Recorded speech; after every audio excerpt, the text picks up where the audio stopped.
대학교 흉내를 잠깐 내보면은 여기는 이제 대학교랑은 다르지만은 퀄리티는 이화여대 정액과 3학년, 뭐 연세대학교 정액과 2학년, 3학년 수준으로 하겠습니다. 그보다 이제 더, 뭐 여기 다 대졸이기 때문에, 여기 지금 대학교 혹시 다니는 학생 있나요? 아직 고졸이 한 사람 있구나. 나머지는 다 대졸일 거예요. 그죠? 거의. 그러니까 뭐 학교 다닐 때를 다시 한번, 그때 내가 이랬었다라는 생각을 할 수 있을 겁니다. 제가 언젠가 어디 가서 이제 강의를 하러 이제 우리나라 정부 기관을 갔는데, 그 꽤 높은 분이에요. 50대 초반이니까. 그분이 자기가 운동할 때마다 유튜브로 내 방송을 보는데 자기 부인이 이걸 보라고 소개를 시켜줬대요. 가서 그냥 노래나 듣지 말고 운동하면서 이 유튜브를 보라고. 그래서 보다 보니까 이게 정치학인데 자기 부인한테 당신은 이거를 왜 보냐 그랬더니 자기네들이 그룹 스터디를 한대요. 분당인데.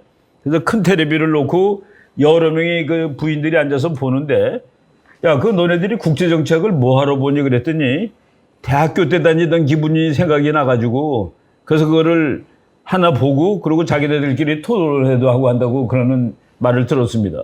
근데 그거는 상당히 좋은 관습이에요. 우리나라 사람들이 그 책에 독서열이 별로 없는 나라인데 미국 같은 나라가 독서열이 무지하게 높습니다. 책을 많이 사요. 그리고 보기도 많이 보고. 근데 이제 최근에 우리나라 그 유튜브라는 뭐 어떤 매체가 생기고 그거로 공부를 하는 그런 프로그램도 많고 그래서 뭐 그건 좋다고 생각하는데 제가 이걸 우리 대학교에서 첫날 첫 시간에 실러버스라고 그래갖고 이제 교수님이 논해주죠. 학생들한테.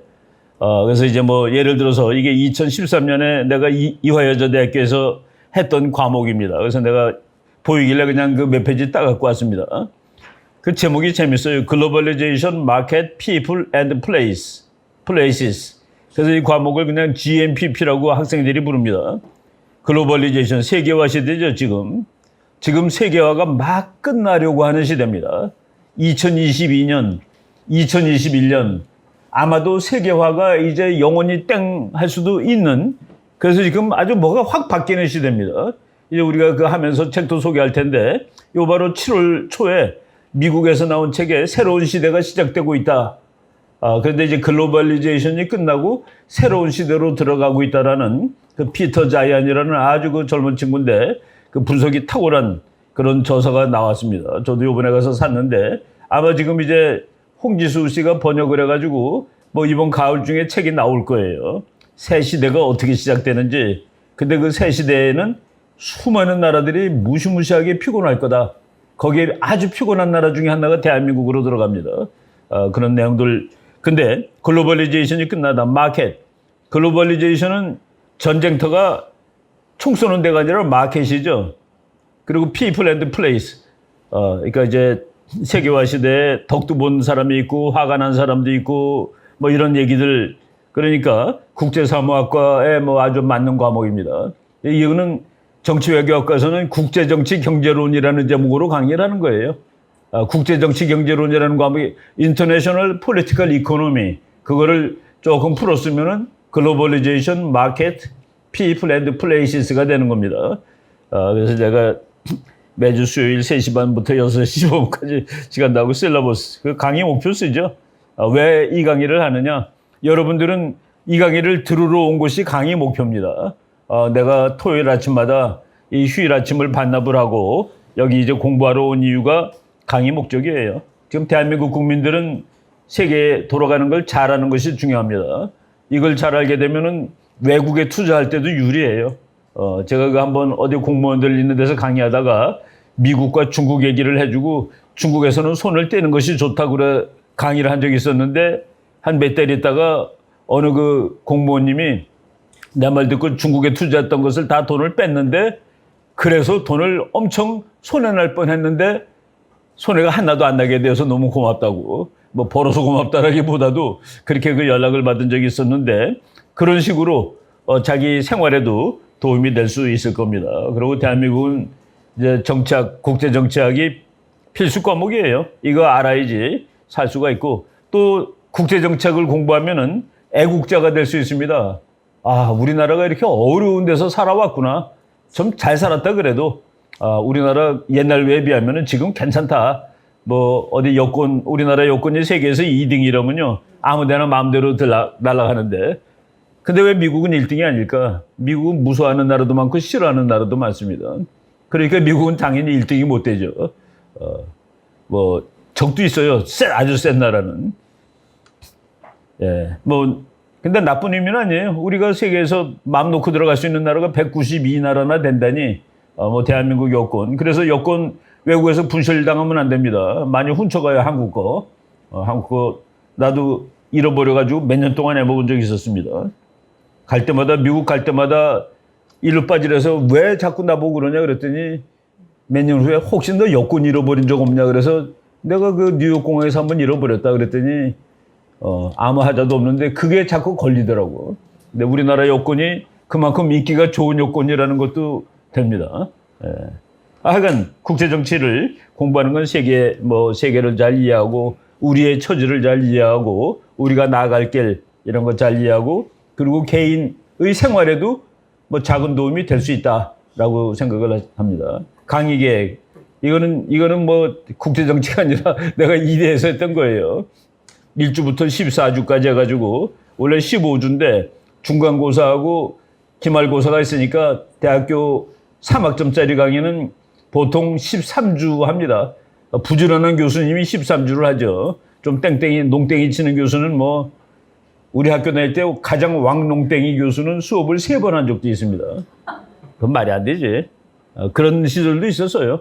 그리고 또 휴강하면은 온 학생이 좋아하고 박수치고 근데 요새는 휴강하면 애들이 화내더라고. 네, 세월이 달라진 거는 확실해요. 근데 여기는 뭐 이런 강의 계획 1교시부터 10 몇 교시까지 이런 거는 하지 않겠습니다. 그리고 대학에서는 항상 이제 요 책은 반드시 읽어라라는 것들이 있죠. 참고문헌이 있고 required reading이라는 거가 있고 suggested reading이라는 거가 있는데 미국 가서 required reading을 안 읽었을 경우에 그거는 A 맞기는 끝나는 겁니다. 교수님이 이 책은 required, 그러니까 반드시 읽어야 돼. 뭐 사서 읽든지 도서관급 빌려 읽든지 복사해서 읽든지. 그리고 recommended reading은 뭐 읽으면 좋고 뭐 안 읽어도 뭐라고 안 그럽니다. required reading은 교수님이 그 책의 내용을 아는데 학생이 질문을 했는데 그 책에 써 있는 내용을 질문했다고 미국 교수들은 뭐라고 답하는 줄 아세요? 너는 내가 읽으라는 거는 안 읽고 왔구나. 그날 망하는 겁니다. 대학원 같은 경우에는 그 한마디로 B가 되는 거예요. 너는 지금 네 질문은 내가 읽으란 책을 안 읽었다는 증명이야. 그러니까 질문 함부로 하면 큰일 납니다. 그죠? 다 읽은 척하고 있어야지. 예, 하여간 뭐 공부라는 거가 조금 깐깐하고 그렇죠. 예, 뭐 이런 거하고 평가, 중간시험 40%, 학기말 시험 40, 서평 10, 출석 10.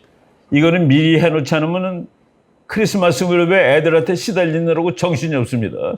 그래서 미리 요거 다 해놓고서 이제 출석도 열심히 부르고 그래서 출석 한번 빠질 때마다 1점씩 깎고 뭐 이런 식으로 해가지고 이제 점수를 매기는데 여기는 뭐 그런 거는 없습니다. 여러분 그냥 또 바쁜 일이 있으시면 안 오셔도 되고 또 유튜브가 있으니까 다음 시간에 하셔도 되고 노트 필기 잘한 사람 거 빌려서 봐도 되고 뭐 여기는 그런 거는 시작하지 않겠습니다. 요거 이 강의를 진행하는 앞부분에는 시사 강의를 매주 조금씩 하겠습니다. 제가 이제 대학에서 할 때도 그 주에 시사 강의를 조금씩 해고했어요.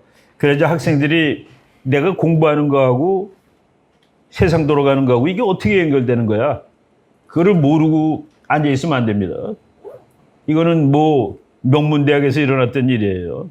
신문사 기자가 대학원을 다니고 있었습니다. 근데 교수가 칠판에다 막 글을 쓰는 거야. 뭐 그러니까 수학 공식을 쓰는 겁니다. 수학 공식. 그러니까 국제정치학에 수학이 도입돼가지고 뭐 이래가지고 막 그런 걸 한참 교수가 설명을 하는 거야. 근데 기자가 그랬습니다. 교수님, 그 이론은 들으면 알겠는데 그거 가지고 현실을 한번 설명해 보세요. 현실을 설명하기 위해서 이론을 만드는 거 아니에요? 그렇죠? 근데 교수님이 그때 얼굴이 당황하는 거야. 그냥 막 수학 공식을 막 칠판에다 썼는데 그거 가지고 세상을 한번 설명해 보려니까 잘 설명을 못하는. 그래서 시사 강의를 먼저 말씀을 드리고, 그리고 이제 거기에서 이제 우리가 국제정치 공부하면서 이론이 이렇게 적용이 되는 거다라고 말씀을 드리도록 하겠습니다. 그래서 이제 시사 강의를 2, 30분은 하고, 그리고 국제정치학, 대학에서 배우는 학문으로서의 국제정치, 그거를 7, 80분 하는 거로 이렇게 진행을 하겠습니다. 50분씩 2번 하니까 100분인데, 일주일마다. 대학교가 150분, 50분 이제 3교시에서 그게 3학점짜리입니다. 15주인데, 거기서 시험 2번 빼니까 300시간 빼면 1950분이 됩니다. 근데 내가 이걸 왜 1800분이라고 했는지 잘 모르겠어요. 나는 그게 같다 했는데, 그래서 18주 혹은 진행 상황에 따라서 19주를 종강으로 하는 거로 진행하도록 하겠습니다. 그러면 지금 이제 7월 달에 벌써 2번 들어가죠. 그리고 8, 9, 10. 그러면 이제 12번, 2번 14번. 그리고 12월 달 좀 하면은 그러면 대강 한 학기 정도 하는 거가 맞을 것 같아요. 그래가지고 이제 하고, 혹시 나는 나 스스로 시험을 보고 싶다 하는 사람은 조그만 논문 A4 용지 2-3페이지 한번 써보세요. 아베는 왜 죽었는가? 윤석열은 왜 문재인하고 다른 외교 정책을 펴는가? 내가 한 학기 강의를 들어보니까 이렇게 생각이 된다라고 써보시면 제가 채점해 드리겠습니다. 기록하지 않는 채점으로 내가 코멘트 해가지고 여기는 논리가 점프를 했다. 요거는 아주 상당히 아주 멋있는 아이디어라고 생각된다 해가지고 코멘트를 해서 논아 드릴 테니까 혼자 시험 보세요. 혼자 시험 봐가지고 뭐 A4 답안지 제출하시면은 제목도 혼자 만드세요. 그러면 제가 채점해가지고 코멘트해서 드리겠습니다. 그리고 이제 리딩이 중요해요. 독서는 늙어서도 독서를 해야 됩니다. 젊은 사람은 물론이지만은 제가 이번에 미국 가서 40권을 책을 사왔는데 우리 와이프가 그냥 뭐 한심해 하더라고요. 무겁다고. 그래서 야, 나는 혼자 다닐 때도 30권 사갖고 들고 왔는데 너랑 같이 가니까 10권 정도 더 사도 된다 해가지고 뭐 가방이 무겁더라고요. 들고 왔는데 공부를 하면은 읽을 책이 더 늘어나는 것이 공부의 특징입니다. 공부를 하면 모르는 게 더 많이 생겨요. 옛날에는 그것이 모르는지도 몰랐거든. 근데 공부를 하다 보면 모르는 게 더 생기는 거라. 관심이 자꾸 넓어지고, 이승만 박사가 공부를 3가지를 했습니다. 1. 신학, 2. 정치학, 3. 역사학. 이게 얼마나 넓게 공부를 한 거예요. 그러니까 도사가 되는 거죠. 그렇지 않아도 머리가 수제인 사람이 그렇게 공부를 많이 했기 때문에 참 이 험악한 나라를 건국도 하고 그 기반을 제대로 갖춰놓고 그 기반 위에 지금 대한민국이 오늘날까지 버티고 있는 거라고 생각이 됩니다. 그러니까 여러분들이 스스로, 제가 여기서 책을 많이 소개할 거예요. 네, 소개할 거지만은 하여간 소개하는 책 같은 거가 읽기가 편하죠. 그죠? 이 책은 뭐라는 책이고, 이 책은 과거에 나온 어떤 책하고 반대되는 내용이고, 뭐 그런 거를 미리 설명을 해 줄 테니까 이제 뭐 교보 가다가 교보에서 사서 보셔도 되고, 뭐 하여간 뭐 여러 가지 방법을 통해서 독서하는 습관을 계속 가지고 있는 것이 평생 좋습니다. 절대로 치매 안 걸립니다. 독서를 계속 하시면은. 그리고 이제 독서가 제가 이제 같이 뭐 애국 활동도 하고 애들 젊은 친구들 교육 활동도 하는 그 서울대학 학생회장, 왕년에는 왕좌파죠. 학생회장 출신의 그 후배가 있는데 그 친구가 그러더라고요. 책이 엔터테인먼트 중에서 책보다 싼 것이 없대요. 책 한 3만 원짜리 한 권 사면은 한 보름이 즐거우면서 이제 책을 보는데 3만 원어치 맥주 먹어보세요. 30분도 안 걸리지, 그지? 그래서 이 책도 제일 엔터테인 하는데도 책이 제일 좋습니다. 그리고 수많은 그 머리 좋은 사람들이 만들어 놓은, 그러니까 아무거나 책도 이제 쓰레기들도 있어요. 그러니까 좋은 책을 골라서 읽는 거는 중요한데, 우리가 이제 학교를 다니고 누구한테 공부하는 이유는 절에 가서도 할 수 있어요. 절에 가서도. 근데 절에 가서 하면은 효율성이 떨어집니다. 교수님의 소개를 받고 읽으면은 10권 읽을 거를 혼자 읽어서 그만큼 하려면 100권 읽어야 된단 말이죠. 그래서 이제 그 먼저 읽은 사람, 그래서 그 사람을 선생이라고 그러는 겁니다. 사실은 먼저 태어난 게 아니라 먼저 보았다. 책을 먼저 본 사람이 이 책은 어떻더라고 얘기해 주는 거를 여러분들이 알고 읽으면 얼마나 빨라요. 그죠? 읽기도 좋고. 그래서 리딩하는 습관을 이번 학기를 통해서 갖도록 하겠습니다. 하나 더 예를 들면 북한학개론이라는 과목을 내가 서울대학에서 5학기를 스트레이트로 가르쳤는데 사범대학에 있는 윤리교육학과라고 있습니다. 거기에서 이제 북한학개론 해가지고 서울대 학생들 전체를 상대로 해서 이제 한 강의인데 여기 보면 뭐 법과대 학생도 오고 음악대 학생도 오고 막 그 재밌습니다. 이거 온 서울대학 전체 학생들이 다 오는 거예요. 내가 한번 여기서 아주 웃기는 사건이 발생했는데 답안지가 똑같은데 법대 학생하고 음대 학생하고 똑같아. 답안지가 너무 똑같아갖고 내가 둘 다 F를 줬습니다. 그러놓고서 내가 이제 왜 F를 준 이유가 법대 학생이 걸프렌드인 음대 학생하고 답안지를 서로 공유했다. 서로 공유했다라고 해가지고 둘 다 F를 줬는데 그 법대 학생이 항의를 하는 거예요. 자기는 그 음대 여학생을 알질 못한다. 그 알질 못한다 그러니까 그 말에 내가 그러면 이거 인터넷에서 뵙겠구나라고 딱 떠올라가지고 우리 딸 보고 이거 찾아봐 그랬더니 그게 있어 인터넷에. 그런데 법과대 학생은 좀도 안 고치고 그냥 해서 냈고 그래도 음악대 학생은 좀 고쳐서 냈죠. 아주 웃기는 사건이 한 번 있었는데 그래가지고 뭐 법대 학생이 아주 사과를 하고 너가 인마 대한민국의 최고의 엘리트인데 앞으로 법조인이 될 텐데 이렇게 그래서 내가 그때 스스로 고백을 했습니다. 우리 동료들 교수들이 너의 페이퍼를 제대로 읽지 않았기 때문에 너네들이 이런 걸 할 수 있지 않았겠니? 교수들이 다 읽으면 똑같은 거 발견하는 거죠. 그죠? 아까 채점한 거랑 똑같네. 나는 인터넷을 뵙겠다고는 차마 상상을 못했습니다. 요거 둘이 애인이구나. 법대 다니는 녀석이 음대 다니는 아이를. 그런 아주 뭐 재밌는 사건은 아니지만 그런 적이 있었어요. 예, 뭐 강의 목표 뭐 이렇게 다 하고 뭐 했는데 오늘 그냥 이제 지금 벌써 이제 앞부분이 많이 지났는데 그냥 첫날이니까 인트로덕션을 이 정도로 하고 여러분들이 이제 이 강의가 어떻게 될지 감을 잡았을 겁니다. 이제 다음 주에는 이번 주 일어난 세계 돌아가는 일, 한반도에서 생긴 일, 그거 한 20-30분 설명하고 그리고 이제 학문으로서 이제 들어가는 거예요. 이번 주는 그냥 내가 미국에서 아베가 아침에 일어나서 그 아이패드에 와 있는 뉴스를 보니까 아베가 총격당해서 지금 심정지 상태다라고 돼 있었어, 아침에. 와, 이건 누가 쐈나 하고서 중국이 쐈나. 제일 아베를 정말 정치적으로 쏴야 될 나라는 중국입니다. 쏜다면은. 중국이 배후에 있나. 근데 보니까 뭐 횡성수설하고 또 뭐 통일교 나오고 그래서 이거는 교통사고는 아니지만은 거기에 준하는 사건이다. Non-political assassination입니다. 정치적인 의미가 없는 사건이에요. 지 엄마가 1억엔을 통일교에 갖다 바쳤는데 보니까 아베랑 연결될 때 미친놈 아니야? 연결하는 방식도. 그게 어떻게 이렇게 연결돼요? 아베가 뭐 일본의 뭐 통일교 후원회 회장도 아니고, 그러니까 이제 횡성수설하고, 그리고 일본 사람은 뒤에서 총 쏘지 않습니다. 뒤에서 쐈어. 뒤에서. 일본 사람은 앞에서 칼로 찌르는 것이 일본식이에요. 앞에서 칼로 찌르는 겁니다.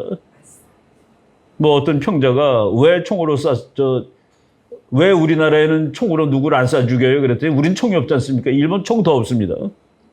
그런 걸 설명이라고 하면 안 되죠. 왜 우리나라에서는 총격으로 누굴 죽이지 않습니까? 라는 말에 우리나라는 총이 없잖아요.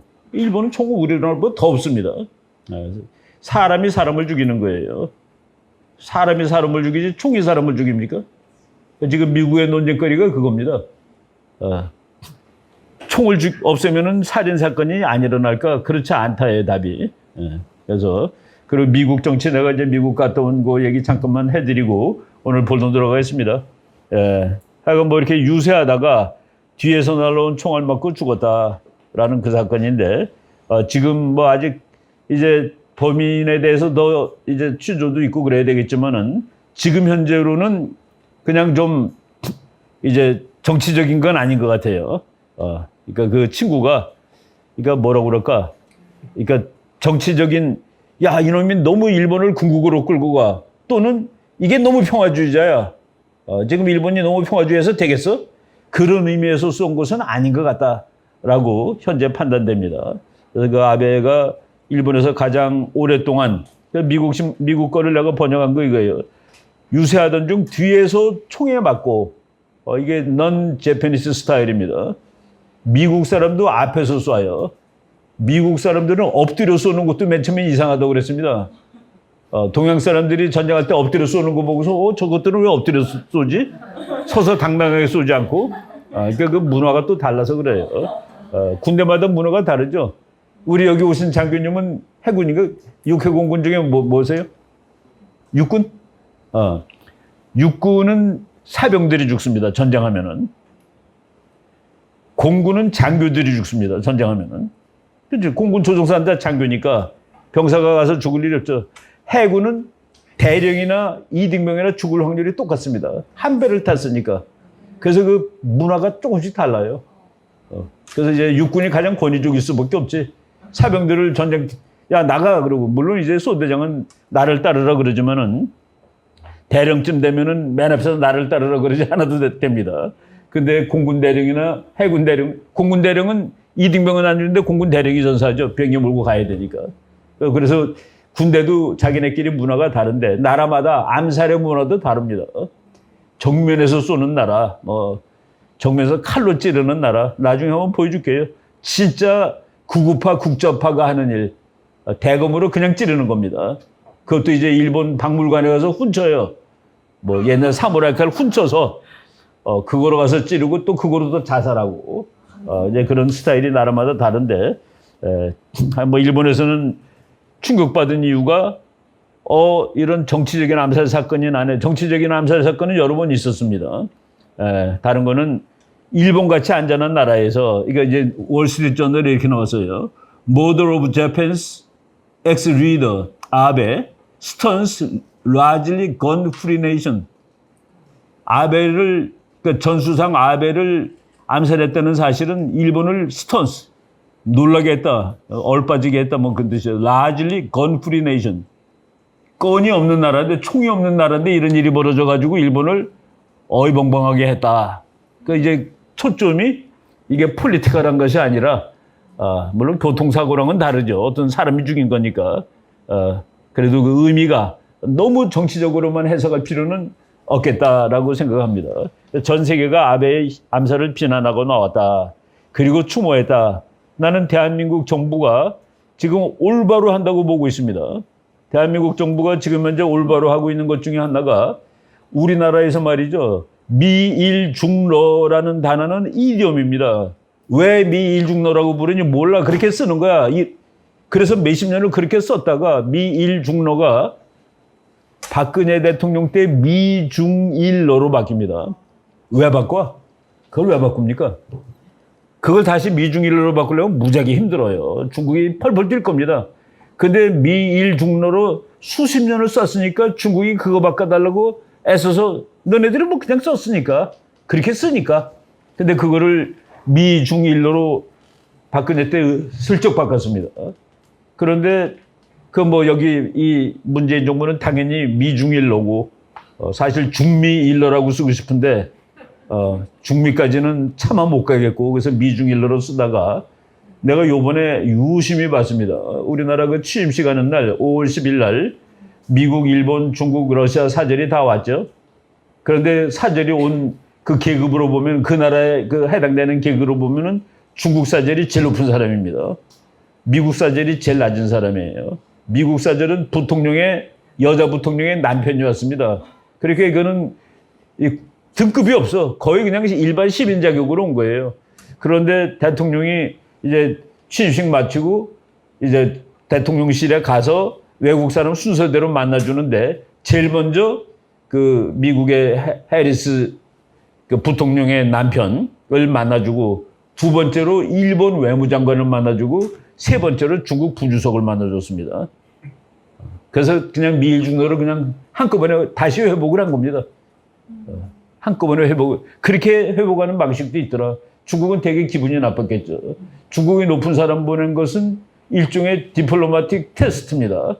한국이 어떻게 반응하는가 보자. 내가 그래도 부주석급을 보냈는데 설마 미국보다는 못해도 뭐 일본보다는 나를 먼저 만나줄 거야라는 생각을 하고 왔을지 모르는데 일본 외무장관을 만나주고 그 다음에 중국의 부주석을 만남으로써 미일 중로를 다시 한 큐에 바꿔버리는.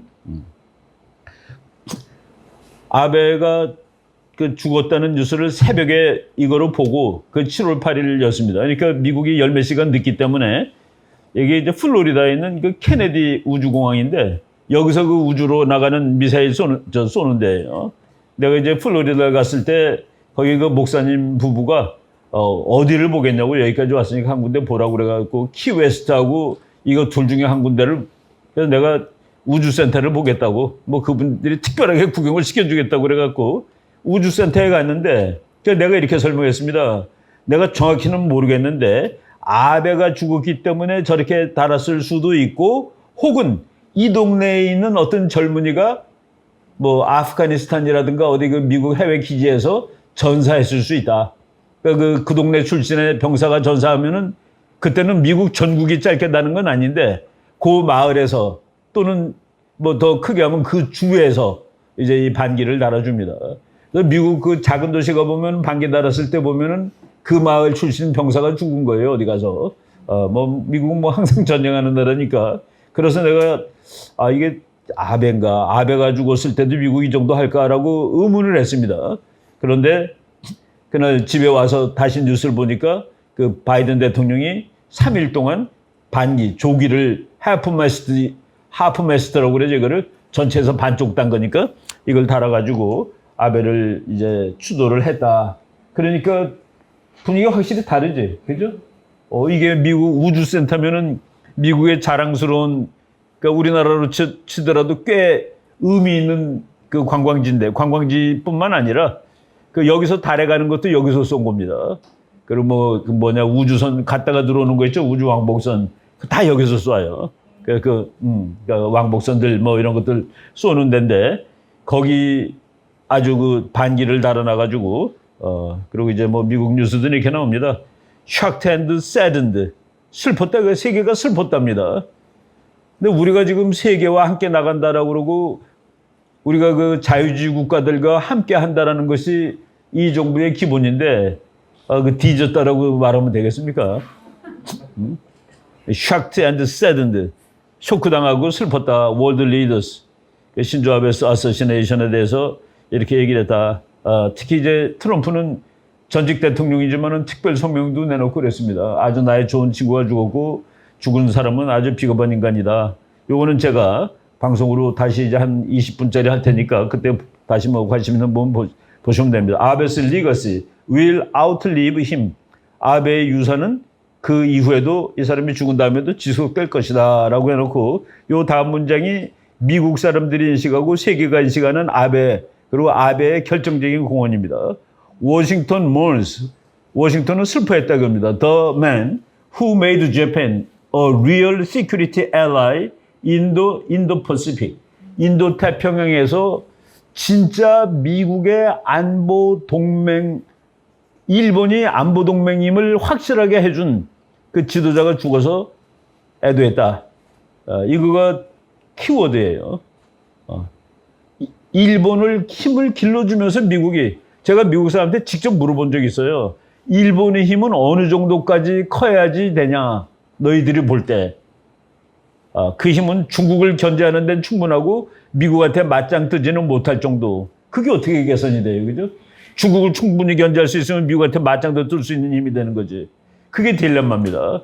일본을 길러주고 싶은데, 그런데 미국이 한국에 대한 생각은 그게 아니에요. 쟤네들은 길러도 괜찮아. 쟤네들은 우리 편이야. 함께 싸웠거든. 일본은 나한테 덤볐거든. 근데 그거를 5년 동안 우리가 안 했어요. 미국은 니네가 좀 세면 안 되겠니? 니네가 중국 좀 만나주면 안 되겠니? 근데 일본은 내가 할게.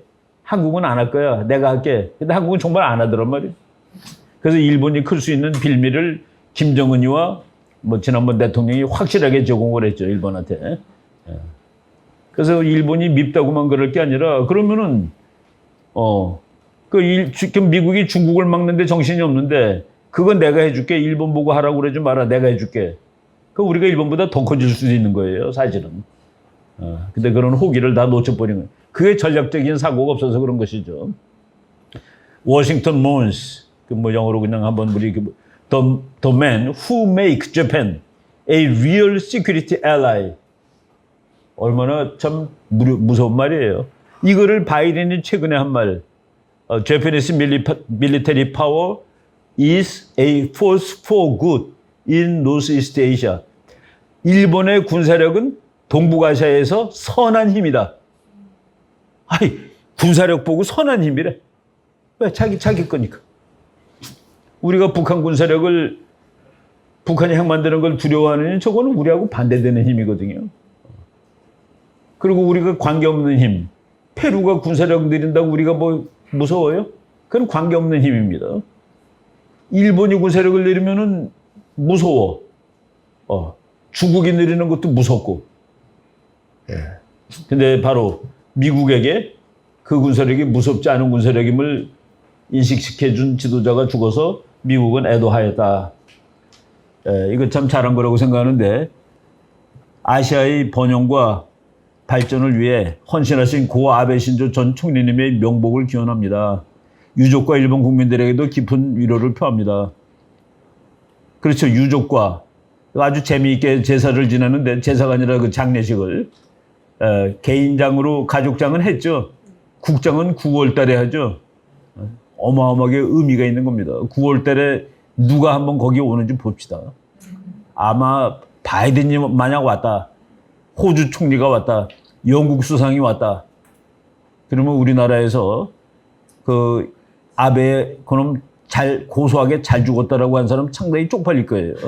우리나라에서도 꽤 높은 사절단을 지금 보내기로 생각하고 있는 것 같습니다. 가장 가까운 이웃인 한국과 일본이 앞으로 긴밀히 협력해 나가길 바랍니다. 이게 대한민국이 나갈 올바를 길입니다. 브레진스키 교수가 2012년에 스트래티직 비전, 전략적 비전이라는 책을 썼는데 거기에서는 이제 하나의 그 어썸션은 뭐 이렇게 정확하진 않아요. 미국이 이제 세상을 돌보지 않을 때, 근데 이제 거기서는 가정이 힘이 빠져서 돌봐주지 못할 때라고 가정을 했습니다. 그때 전 세계에서 정말 애통스럽게 되는 나라가 많은데 이제 그 나라들을 쭉 썼어요. 그 중에 하나가 한국인데 한국은 그때 세 가지 옵션 중에 하나를 택하는 수밖에 없다. 미국이 못 도와주면 1. 중국의 속국이라까지 표현 안 했는데 중국 아래로 들어가는 방법. 청나라와 조선 되는 거죠. 청나라와 조선 관계 일보면 너무 슬픕니다. 화나고. 청나라 조선 쪽으로 돼가지고 그냥 죽지는 않은 채 주권을 반쯤 뺏기고. 그렇지만 죽는 것보단 그게 나으니까.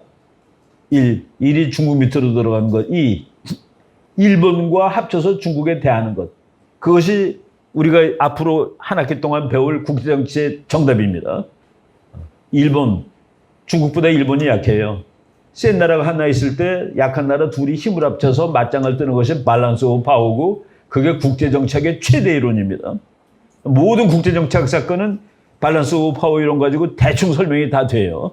그러니까 니네가 밸런싱을 해가지고 중국의 위협에 힘을 합쳐서 대항해야 될 것이다. 그러니까 두 번째 옵션입니다. 세 번째 옵션. 그 브레진스키 같은 그 지식인이 한국 사정을 하니까 너희가 일본하고 잘 지내는 거는 쉬운 일은 아니겠지. 그럴 때는 핵이라도 만들어야 되지 않겠니? 그게 세 번째 옵션입니다. 핵무기를 만들어서 힘으로 고슴도치가 돼서 한번 살아봐라. 고슴도치는 사자한테 물려도 안 죽어요. 사자가 고슴도치 먹으려고 한참 애쓰다가 놓고 갑니다. 털에 막 얼굴 찔려가지고 이제 엉망된 상태에서 가죠. 그런데 참 우리가 이제 그것도 나는 핵 무장론자입니다. 우리나라 학자 중에서 거의 제일 먼저 우리도 핵을 만들어야 된다. 뭐 나는 미국이 손 뗄 가능성이 있다라고 보기 때문에 그렇습니다. 우리나라 또 지도자, 그래서 지금은 미국이 손을 안 떼게 하기 위해서 우리가 노력을 해야 돼요. 난 너 좋아해, 인마. 난 너랑 친하고 싶어. 라고 계속 신호를 보내는 거는 우리가 핵을 안 만들고서도 살 수 있는 방법입니다. 1949년 6월 30일 날 이 박사가 가면 안 된다고 했는데 갔습니다. 뭐 그때 역사 읽어보면 미국이 내가 어디 너까지 어떻게 지켜주겠냐, 미국 말은. 내가 그렇게 세진 않아. 내가 너까지는 못 지켜줘. 중요한 순서대로 몇 나라밖에 못 지켜. 한국은 그 바깥이었습니다. 예. 그런 상황이 또 올 수 어떻게 알아요? 카터 같은 사람이 대통령 되면은 밑도 끝도 없이 주한미군 철수가 나온 겁니다. 밑도 끝도 없어요. 이유는 딱 하나야. 박정희가 독재자래. 그러면 김일성이는 미국 사람들이 막았습니다. 카터의 미군 철수를 막은 것은 미국 사람이에요. 물론 박정희가 카터를 뭐 박살을 내고 거의 주먹으로 때릴 뻔했습니다. 둘이 회의를 하는데 그런 역사도 우리가 다 설명을 해드릴 겁니다. 그래서 뭐 핵을 만드는 기술이 우리가 다 있으니까 서울대학교 서균열 박사 핵공학과 그분은 아주 자신 있게 얘기를 하는데 고맙더라고요. 자기한테 적당한 양의 돈과 적당한 양의 연구원을 붙여주면 뭐 그분이 우리나라 능히 그걸 할 수 있어요. 예산으로 3개월 이내에 수소폭탄을 만들어 주겠다.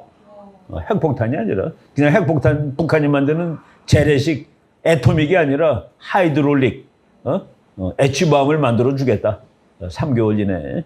일본은 핵무장 능력을 어떻게 미국 사람들이 묘사하는지 아십니까? 일본의 핵무장 능력. almost overnight. overnight은 내일 아침. 오늘 결심하면 almost overnight. 거의 내일 아침에 Japan can be a fully nuclear armed state. 일본은 결심하면 내일 아침에 완벽하게 핵무장한 국가가 될 수 있다. 그렇게 해놓고서 나 평화주의자라고 그러는 게 좋은 겁니다. almost overnight. 내일 아침에 완전한 핵무장 국가가 될 수 있는 일본은 핵무장 얘기를 안 하고 있죠. 북한은 저거 뭐 까불다 이제 곧 골로 가게 생겼는데 그렇습니다. 미국 정치 재밌는 거 잠깐만 얘기하고 그리고 잠깐 뭐 한 쉬고서 오늘 본론 들어갈게요. 이제 지금 7월 12일 날 나온 책인데 이건 내가 못 구해왔습니다. 이제 인터넷으로 아마존에서 구하려고 했는데 The Return, Trump's Big 2024 Comeback. 2024년에 트럼프가 되돌아온다. 미국 역사에서 두 번째 일이 됩니다. 저런 일이 벌어지면. 클리블랜드라는 사람이 22대인가 그런데 23대한테 졌어요. 근데 23대한테 다시 붙어갖고 이겨서 미국 대통령이 22대하고 24대가 같은 사람이에요. 우리나라가 외교관을 처음 파견한 것이 바로 그 클리블랜드인데 내가 클리블랜드 앞인지 뒤지가 지금 헷갈려요. 그 클리블랜드한테 우리나라 첫 번째 미국 대사는 마찬가지죠. 박정양 그 사람이 가가지고 이제 박정양이 우리나라로 말하면 초대 주미 대사야. 근데 그 클리블랜드 대통령한테 이 임명장을 이제 받았습니다. 딕 모리스라는 사람은 원래는 민주당인데 클린턴 대통령 될 때 클린턴을 당선시킨 완전히 선거 전략의 도사입니다. 이 사람이 이번에 책을 썼는데 트럼프가 나오는 거는 요 뒤에 책 선전에 이렇게 나왔어요. 트럼프 레볼루션 cannot succeed without Trump. 트럼프 없이는 트럼프 혁명이 성공할 수 없다. 트럼프 혁명이 미국은 세계 문제에서 손 띄고 미국 이익을 더 챙긴다 그겁니다. 그리고 will he run in 2024년에 선거에 나갈까? You bet he will. 나간다고 생각하면 맞는다. Will he be the GOP nominee? 그는 공화당 후보가 될 것인가? Absolutely. 뭐 당연하지. 절대적이지. Will he win the election? 이길 것이냐? Yes. 물론 이기지. 지금 민주당이 패닉 상태에 놓였습니다. 공화당, 미국 보통 사람들은 말이죠. 누구한테 표 찍습니까? 자기 주머니를 두둑하게 해준 사람이에요. 심플합니다. 아주머니들이 전두환을 좋아하는 이유는 아주 간단해요. 그때 살기 좋았어.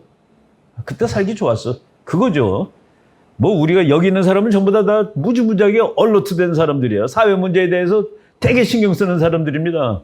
그러니까 국제정치배우로 토요일 아침에 나오지. 보통 사람들은 내 주머니가 두둑하면 돼요. 미국 대통령은 4년 전보다 햄버거 값이 싸졌냐? 4년 전보다 내가 좋은 차를 타냐? 4년 전보다 하여간 내가 주머니가 두둑하냐? 그 기준입니다. 외교정책 나 그거 잘 모르고. 미국이 세계인데 무슨 놈이 외교정책을 해요? 미국이 세계인데. 그래서 미국 공항에 보면 캐나다 비행기가 오는 건 전부 다 국제공항입니다. 이게 무슨 인터내셔널 에어포트라고 붙였지 여기다가. 캐나다 비행기가 온대. 그래서 인터내셔널입니다. 바로 이제 그런데 트럼프 때보다 지금 경제 사정이 되게 나쁘다가 미국 사람들이 느끼는 기분입니다. 이게 뭐야? 기름값이 너무 비싸잖아. 차도 못 타잖아. 그리고 또 요새는 자동차가 미국도 품귀 현상이 있어가지고 가서 한 번에 사기가 힘들어요, 새 차를. 옛날에 미국은 자동차 새 차 사는 게 구두 사는 겁니다. 가서 신어보고 좋은 거 사는 거예요. 가서 쭉 보고서 나 이거 주세요. 그러면 이제 먼지 쌓여 있으니까 가서 닦아가지고 끌고 타고 오는 겁니다, 집에. 그냥 뭐 우리나라 신발 가게 가서 신어보고 맞는 거 신고 나오듯이. 근데 지금은 새 차가 없어가지고 중고차가 새 차보다 더 비싸요.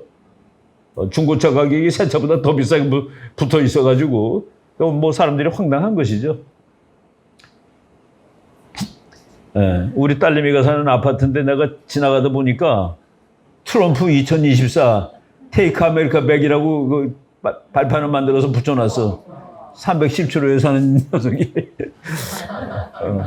그러니까 걔 다시 왔으면 좋겠다라는 그런 뜻이죠. 이게 근데 이제 미국 사람들은 자기 정치적 견해를 노골적으로 밝혀요. 이렇게 이게 이제 뭐 터는 거죠. 그거를 문 앞에다가 해놓고서 그렇다고 뭐 이거 가지고 싸움 걸고 그런 사람은 없습니다. 그리고 이 동네 자체가 공화당적이기 때문에 미국의 텍사스가 공화당인데 그 중에서도 압도적인 공화당 동네입니다. 미국이 얼만큼 달라졌나. 여기 캘리포니아에서 내가 찍은 사진이에요. 미국 깃발 밑에 캘리포니아 깃발이 달려있죠. 캘리포니아는 주보다는 연방을 좋아하는 인간이 주지사입니다. 미국은 전체가 하나야. 그리고 캘리포니아는 그 부속된 거야. 텍사스입니다. 미국 깃발하고 텍사스 깃발은 텍사스주의 경우는 절대로 미국 깃발보다 텍사스 깃발을 밑에 달지 않습니다. 그게 미국적인 거예요. 미국의 룰은 헌법에 표시되지 않은 모든 권리는 주가 보유한답니다. 헌법에 의해서 제약되지 않은 모든 권리는 주에 속한다. 그게 이제 더 프리덤이죠. 자유죠. 그래서 텍사스는 그 깃발을 항상 내가 이거는 확인을 더 해봐야 되는데 텍사스에서 한 50년 살았다는 그 헬렌 킴이라는 교포, 동포 이제 무지하게 애국자들하고 그분이 텍사스 웃겨요. 이놈들은 깃발도 절대로 미국 깃발보다 밑에 안 달아요. 근데 내가 밑에 달려있는 거는 캘리포니아 가서 봤습니다. 깃발 하나 있을 때도 어떻게 달까는 잘 모르겠는데 텍사스 미국은 주가 독립적이기 때문에 같은 미국에서 이제 고속도로가 이제 인터스테이트 하이웨이라고 그래가지고 뭐 캘리포니아에서 떠난 놈이 맨 밑에가 10번입니다. 우리나라도 맨 밑에가 10번이에요. 저쪽 전라남도에서 경상남도까지 가는 거가 10번입니다. 그리고 20번, 30번 이렇게 하는데 미국도 똑같아요. 그래서 제일 꼭대기가 90번, 밑에가 10번. 그리고 이제 가로로 가는 고속도로는 전부 다 홀수입니다. 5번, 15번, 뭐 25번, 35번쯤 나왔는데 우리나라도 똑같아요. 우리나라는 판때기 모양까지 미우고 그대로 갖다 놨습니다. 근데 좋은 건 베껴도 돼요. 그 뭐 베낀다고 쪽팔릴 거 하나도 없습니다. 그 워낙 걔네들이 아주 합리적으로 만들어 놓은 거기 때문에 우리나라도 뭐 이렇게 붙이면 되죠. 가로로 가는 건 짝수, 세로로 가는 건 홀수 해가지고. 근데 캘리포니아는 이렇게 뭐 어느 장난감 가게에 갔더니 흑인 인형을 만들어 팔더라고요. 옛날에는 이런 거는 다 백인이었습니다. 몇십 년 전만 해도 다 백인이었는데 요새는 이제 흑인도 만들고 이게 뭐를 의미할까? 그런데 미국의 인구의 10%가 흑인입니다. 그런데 모든 텔레비 방송의 절반이 흑인입니다. 그러니까 이제 앵커가 뉴스 해주고, 그 미국은 뉴스 해주는 사람, 뉴스 같이 읽어주는 보조 앵커, 하나가 여자, 하나가 남자, 보통 그래요. 그리고 일기예보 해주는 사람, 스포츠 해주는 사람에서 보통 4명이 앉습니다. 그러니까 각 지방 텔레비 전부 보면 4명이 앉는데 평균적으로 흑인이 2명이다 라고 보시면 됩니다. 그래서 내가 뉴스 앵커 이게 무슨 의미일까? 네. 그래서 그 미국이라는 나라가 woke라고, 영어로 woke라고 그래요. W-O-K, wokeism 그랬는데 깨어났다 이런 뜻도 되는데, 흑인한테 미안하다. 백인들이 몇백 년 동안 걔네들을 갈고 있기 때문에 흑인한테 미안하다. 이런 것도 있고 그래요. 그래서 BLM이라고 그래서 요새 Black Lives Matter. 그래서 흑인의 생명은 중요하다. 그럼 백인의 생명은? 백인 경찰이 흑인을 쏴 죽이면은 무슨 경우에도 난리가 납니다.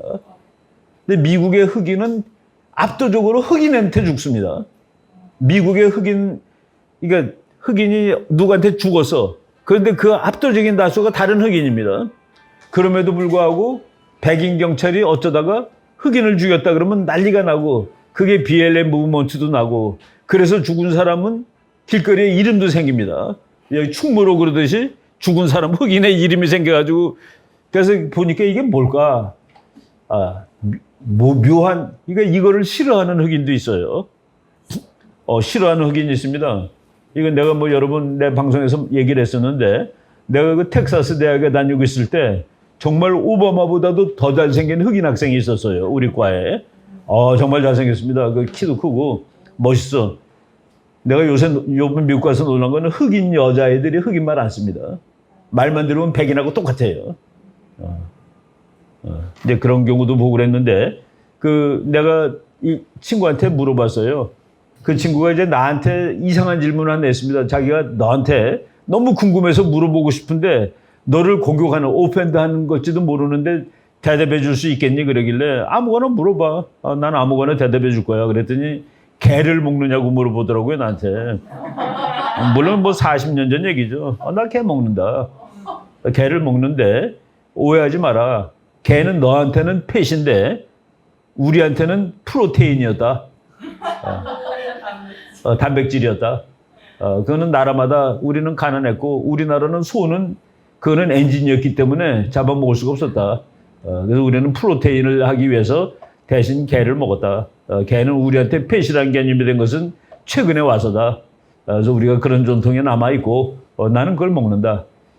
그랬더니 그 친구가 그 자기의 어려운 질문에 대답해줘서 고맙다고 그래가지고 내가 하나 더 물어봤습니다. 나가 그러면 너 거꾸로 하나 물어보자. 이 텍사스 대학 정치학과 대학원에서 너는 흑인이기 때문에 차별을 받느냐? 그랬더니 그걸 말이라고 하냐 그러더라고요. 그래서 그걸 무슨 말이라고 하냐고, 나는 너가 백인 교수들이 너한테 대해서 다 예의도 지키고 잘하는 것 같은데, 그랬더니 나한테 너는 네 학점 중에 B가 있느냐고 물어보더라고요. 그 나는 B가 절반이라고, 내 학점에 A반, B반이다. 그랬더니 거봐, 백인 교수들이 너는 차별을 안 하기 때문에 B를 주는 거야. 걔가 나한테는 B를 못 줘. 그래서 나는 다 A야. 그래서 앞으로 졸업할 때까지 나는 스트레이트 A를 받을 거야. 그리고 나는 이게 까맣기 때문에 4.0짜리 학생이 되고 취직도 될 거야. 나는 그게 너무나 화가 나. 네. 그렇죠. 정말 내가 그때 이해가 되더라고요. 그래서 미국 대학 교수들 흑인이기 때문에 더 그거가 우리 반지연 여기 왔죠? 반지연 우리 자매가 번역한 블랙아웃. 백인한테 200년 동안 흑인이 속고 있는 거다라고. 그 아주 캔디스 오웬이라는 진짜 똑똑하고 젊은 백인, 흑인이 우리가 민주당한테 속는 거다 말이야. 그게 바로 똑같은 얘기입니다. 그 블랙아웃이라는 책 한번 한국말로 번역 잘 돼 있으니까 그게 오늘날 미국 사회의 딜레마입니다. 딜레마. 그리고 동양 사람은 공부를 너무 잘해갖고 하버드가 다 동양 사람이에요. 그래서 안 받아. 하버드에 동양 사람이 너무 많아서 이제 동양 사람 퍼센트를 제한하는 겁니다. 내가 이번에 갔던 그 LA에는 한 목사님은 아들은 웨스트 포인트, 미국 육군사관학교는 하버드보다 들어가기 더 힘듭니다. 공부만 잘해서 되는 게 아니라 그거는 리더십이 축출해야 돼. 그래가지고 주지사급, 상원의원급 2명한테 사인을 추천을 받아야지 육군사관학교는 들어갈 수가 있는데 아들은 육군사관학교를 졸업해서 대위고 딸은 하버드 대학을 졸업했더라고. 아들 하나, 딸 하나인데. 참 대단하죠. 그러니까 하버드 대학 들어가는 거는 아마 서울법대 들어가는 것보다 더 어려울 거예요. 다 하버드 나와서 거기는 교포 아들들 보니까 하버드 뭐 전부 하버드 예일입니다. 그래서 참 한국 사람 교육열 대단하다 했는데 동양 사람은 돈 꿀 때 이율이 제일 쌉니다. 그러니까 예를 들어서 집을 살려고 50만 불을 꾼다. 그러면 이제 빚을 갚아 나가야 되죠. 동양 사람이 이자율이 제일 낮아요. 왜? 제일 잘 갚으니까. 흑인이 제일 높습니다. 안 갚은 놈들이니까. 백인이 그 중간쯤 되는 거예요. 그러니까 미국이 그 인종 문제가 완전히 해결된, 그러니까 미국은 융합사회인데, 그러니까 인종의 전시장이면서 멜팅폿이라고 그러잖아요. 들어가서 다 녹아가지고, 근데도 불구하고, 이런 것은 참, 모르겠어요. 이게 그래서 산타클로스도 흑인 산타클로스가 있습니다. 산타클로스는 노르웨이 사람이야 그래도 되잖아, 그죠? 그 노르웨이는 하얘, 미국보다 더 하얘 그래도 되는데 산타클로스를 흑인으로 만들 것까지가 있느냐는 이런 그 많은 상념이 들었어요. 이 나라가 언제까지 참 우리 그런 말 내가 한번 몇 년 전에 들었는데 우리나라 운동권 좌파였다가 진짜 우파로 돌아오느냐 안 돌아왔느냐를 물어보는 기준 질문이 미국에 대해서 어떻게 생각하냐 물어보면 된대요. 좌파 출신인데 우파로 돌아왔는데 미국 보면 그놈들 제국주의죠. 그러면 그건 완전히 돌아온 게 아닙니다.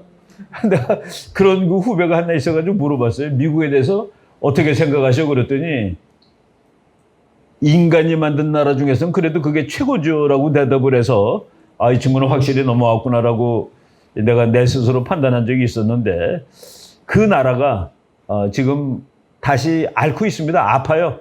아프다는 거를 느끼게 됐습니다. 그래서 이게 어떻게 해결될지는 모르겠는데 지금 미국의 그 공화당하고 민주당이 어떻게 다르냐. 내가 그 대학교 다닐 때 정당론이라는 책은 이렇게 나와 있습니다. 미국의 공화당과 민주당은 빈병인데 라벨만 달라요. 여기는 공화당이라고 써 있고 여기는 민주당이라고 써 있는데 둘 다 빈병이에요. 거기는 아무거나 들어갈 수 있다는 그런 얘기입니다. 똑같이 들어가요. 근데 지금 그러니까 공화당이 이렇게 돼 있고 민주당이 이렇게 돼 갖고 이만큼 겹쳐 있었는데 1994년 이후에는 겹치는 것이 없다라고 돼 있고 지금은 서로 더 멀어졌다라고 돼 있습니다. 그래서 딱 보고서 너 공화당이냐? 난 민주당이야. 말 안 합니다. 그래서 미국 사회가 그렇게 좀 그 느낌이 들어요. 텍사스하고 플로리다는 같은 편입니다. 아주 무지하게 공화당적이에요. 그러니까 트럼프가 그로 이사 갔죠. 캘리포니아는 되게 민주당적이고 스타일도 다르고 그런 걸 많이 느꼈는데 미국의 모든 큰 회사들은 다 텍사스로 이사 갑니다. 그래서 미국의 반도체 생산 1등 도시 텍사스 오스틴입니다. 그 1등 도시 오스틴에서 한 30분 가면 있는 작은 도시 여기로 치면은 의정부쯤 될 거예요. 거기에 삼성이 17억 달러인가? 무지막지하게 큰 반도체 공장을 또 짓습니다. 그래서 미국의 반도체 생산 1위가 텍사스의 오스틴, 2위가 텍사스의 달라스, 3위가 실리콘밸리입니다. 실리콘밸리가 1등이던 시절은 벌써 이제 지났어요. 테슬라가 텍사스로 본사 옮깁니다. 그리고 HP가 텍사스로 본사를 옮겼습니다. 내가 이번에 우리 딸내미가 텍사스 간 이유가 본사가 산호세 캘리포니아였는데 지난 크리스마스 때 텍사스로 옮겨서 따라간 거예요. 그래서 나도 할 수 없이 애가 있는 곳을 가니까 그래서 이번에 텍사스를 갔다 왔는데 그 마을은 텍사스에서도 보수적인데 그 도시의 안내편에 들어가면 뭐라고 돼 있는 줄 아십니까? 이 도시는 여러 세대가 generations of people, 여러 세대의 사람들이 live, 살고, worship, 기도하고, work, 일하고, 그리고 learn, 배우고, and play 하는 곳입니다. 여러 세대의 시민들이 모여서 살고, 기도하고, 일하고, 배우고, 노는 곳입니다. worship이 들어가요, worship. 거기, 나가 나중에 소개하겠지만, 거기 경찰차에 뭐라고 써있는지 아세요? 우리는 하나님을 믿습니다라고 써 있습니다. In God we trust라고. 우리 와이프가 지나가다 저 쳐봐. 그래서 뭐야 그랬더니 우리나라 치면 저거 비슷하게 생겼어요. 그러니까 그 찝차차 큰 거 있죠. 그러니까 뭐 밴 비슷하게 뭐 그런 건데 그 뒤에다가 In God we trust라고 딱 써 있더라고. 와, 그 도시에 그것도 개인이 그렇게 써붙인 건 자기 자유인데 거기 그 카운티, 그러니까 그거는 우드랜드라는 도시 몇 개를 합쳐서 몽고메리 카운티라고 돼 있는데 몽고메리 카운티의 경찰차에 우리는 하나님을 믿습니다라고 아예 써붙여 있더라.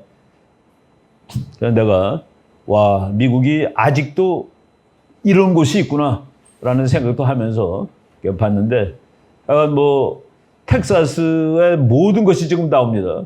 그래서 미국의 상원의원은 주별로 2명씩이라서 전부 해서 50주니까 100명이에요. 그러니까 인구가 캘리포니아처럼 3천만이 넘는 것도 상원의원 2명. 그리고 저 와이오밍처럼 인구가 100만도 안 되는 것도 2명. 상원의원은 주를 대표하는 겁니다. 하원의원은 인구 비례로 나눠져요. 미국에 435명인데 2억 3천만을 435로 나누면 한 70만 명 정도에 나오는데 캘리포니아는 2명이 줄어들었습니다. 하원의원이. 텍사스는 늘어납니다. 왜? 다 오거든. 그러니까 회사들이 오고 우리 딸내미가 뭐 그렇게 그러니까 뭐 가난한 건 아니고 그러니까 미국의 특급은 아닌데 그래도 이제 대학원 졸업하고 그러니까 상급으로 받아요. 그런데 이거 뛰고 저거 뛰고 다 뛰는데 와서 월급은 그대로인데 떨어지는 돈이 $1,000가 늘었대. 텍사스로 와서. 세금이 덜해서. 세금이 이쪽이 덜하니까. 우리나라도 만약의 경우 뭐 그렇게 되면은 인구 이동이 그렇게 일어날 가능성이 있어요. 사람이 어디로 가는 걸 딱 보면 알죠. 세금이 싼 곳이 공화당주입니다. 세금이 비싼 것이 민주당주입니다. 그래서 뉴욕이 아주 그냥 꼴통 민주당입니다. 뉴욕 사람들은 전부 플로리다고 합니다. 가까우니까. 그리고 테네시로 가요. 그리고 캘리포니아 사람들은 압도적으로 많은 수가 텍사스로 옵니다. 비행기로 3시간 걸리는데 다 와요. 근데 텍사스에 와가지고 전화번호가 캘리포니아 전화번호면 사람들이 싫어한대요. 캘리포니아에서 온 놈들이라고 해서 빨리 전화번호도 바꾸고 운전면허증도 바꾸고 그래야 된다고 그러더라고. 그렇게 이제 그 지방색이 있고 지금은 이제 미국 마스크 다 풀었습니다. 어느 주도 이거를 강제로 쓰라는 데가 없어요. 애틀랜타 공항 보니까 판대기에 딱 나와. 좋은 소식 전합니다. 이제 우리는 더 많은 스마일을 볼 수 있게 되었습니다. 이제 마스크는 옵션입니다. 지가 쓰고 싶으면 써라 이거예요. 아주 말도 재밌게 해서 기쁜 소식을 전하겠습니다. 우리는 더 많은 스마일을 볼 수 있게 되었습니다. 이제 마스크는 옵셔널입니다. 애틀랜타, 거기 조지아주 공화당입니다. 그런데 이제 지난 한 3월 말쯤에 이제 푼주도 있고 안 푼주도 있을 때 31개 주가 풀었고 19개 주가 안 풀었습니다. 안 푼 주 19개가 전체가 민주당이었다는 그 얘기입니다. 그러니까 코로나는 확실히 정치적인 측면이 강하다라고 얘기할 수 있는 것이죠. 왜? 안 푼 주는 전부 민주당이네, 이상하게도. 왜? 그 바이러스는 민주당 쪽을 더 좋아하나? 아닌가? AI 바이러스가 민주당 주에는 다 보고 찾아가. 뭐 이런 것들이 있었는데. 그래서 이제 정치가 별거에 다 영향을 미칩니다. 그 미국에서 30일간을 이거 없이 자유롭게 아무 데나 갔는데, 그 샌프란시스코에서 미국 비행기를 탔는데 세계 각국 정부는 방역 대책이 다릅니다. 한국 정부는 비행기 안에서 반드시 이건 쓰게 돼 있습니다. 그러고 없는 사람은 논하드리겠습니다라고 방송에 나오더라고. 난 내 것 그냥 쓰고 왔습니다. 그래서 온 내내 쓰고 왔는데, 근데 그 전까지는 한 30일을 안 쓰고 다니니까 편하더라고요, 편하기는. 하늘과 땅과 자연, 저 별들은 무엇이고, 저 꽃과 나비는 무엇인가, 그리고 저 무서운 늑대는 인간 스스로 본뇌할 때, 나는 누구인가라고 생각할 때, 우리는 어떻게 이곳에서 나와서 살고 죽는가라는 것을 따질 때, 이제 철학이 생기고, 학문이 생기고, 또 뭐 하나님이 생기고 그러는 것이죠.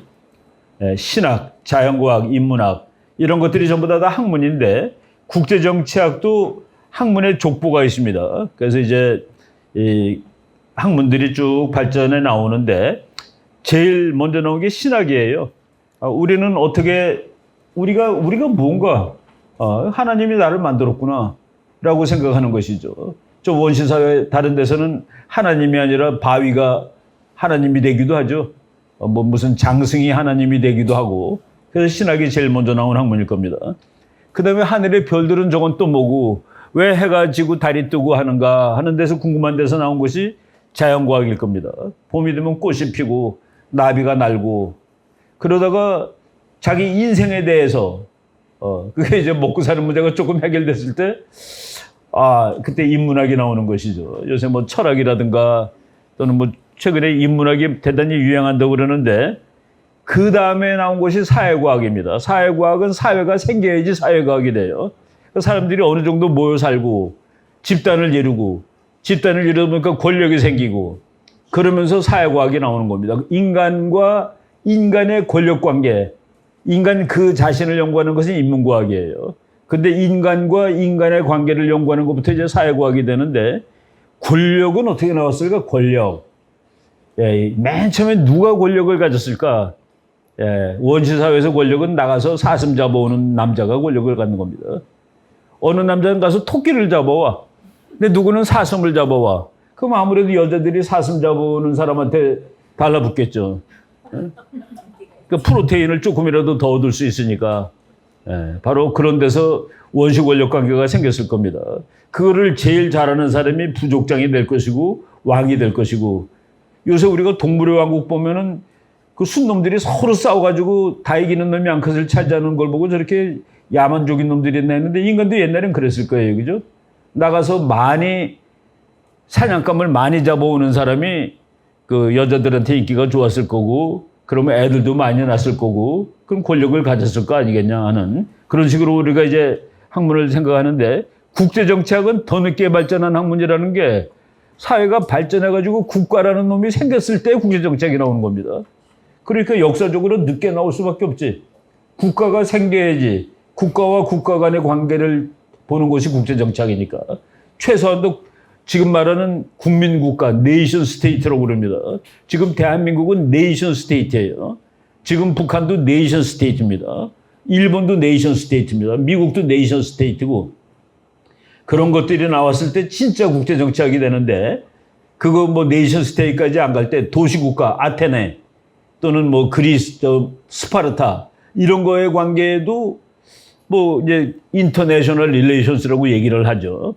근데 엄밀한 의미에서 국제관계는 국가와 국가인데 아테네도 국가냐? 그래서 그냥 도시국가라고 쳐주는 거죠. 그래서 그 정도는 돼야지 국제정치학이 나오는 거기 때문에 그래서 현대 국민국가가 생긴 이후 그리고 특히 대전쟁이 종료된 이후 출범한 아주 역사가 짧은 신생학문이다. 이 학문이 대학교에 과로 생긴 것은 1919년이 처음입니다. 그러니까 지금 몇 년 지났어요. 103년째 되는 학문이라, 103년째. 그러니까 아주 역사가 짧은 학문이에요. 정책은 아리스토텔레스가 쓴 책 이름 중에 폴리틱스라는 학문이 있습니다. 근데 인터내셔널 폴리틱스라는 그 용어가 생긴 것은 100년 정도밖에 안 된다. 그리고 현대 국민국가가 생긴 것이 그거밖에 안 되니까. 그래서 학문이 발전할수록 이름이 통합됩니다. 경제학에 다른 이름이 있습니까? 서울대학교 경제학과, 연세대학교 경제학과, 이화여자대학교 경제학과, 뭐 강원대학교 경제학과가 있는데 그거 똑같은 과목을 가리키는 과 중에서 이름이 다른 과가 없다 그랬을 때 그 학문은 꽤 발전했다라고 쳐주는 겁니다. 근데 국제관계학은 서울대학교는 외교학과로 되어 있습니다. 연세대학교는 정치외교학과로 되어 있습니다. 그리고 저쪽 그 연세대학교 원주분교는 국제관계학과로 되어 있습니다. 아직 이름이 통합되지 않았어요. 교과서의 개론이 책이 제목이 다 달라.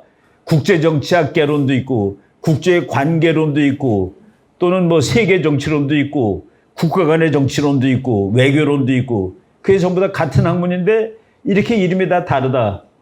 그 이유 아직까지도 충분히 발전되지 못했다. 라고 치는 겁니다. 이름이 다양해. 국제정치학. 너희 전공은 뭐냐? 나는 IP야. 미국 대학원생들이 오면 너 뭐 왔는데? 나 IP지. 요새는 IP란 말을 안 쓰고 보통 IR입니다.